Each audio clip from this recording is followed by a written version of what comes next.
Hi friends, நீங்கள் கொம்பு தேனோட ராணியை பார்த்துருக்கீங்களா? இந்த பாருங்கள், இதுதான் கொம்பு தேனோட ராணி. தெரியுதுங்களா?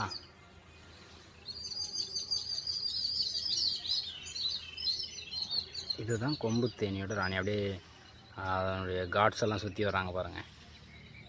இதுதான் கொம்பு தேனியோட ராணி. உள்ளே போய் மறைஞ்சிட்டாங்க.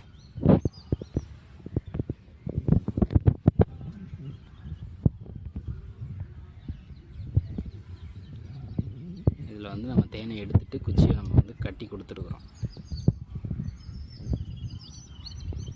ஏற்கனவே தேனை எடுத்துகிட்டு 2 தடவை தேனை எடுத்துட்டோம். 3ஆவது தடவைக்கு குச்சியை வச்சு கட்டி கொடுத்துருக்கோம். பார்த்தீங்கன்னா தெரியும், குச்சியெல்லாம் வந்து புதுசாக கட்டி கொடுத்தது.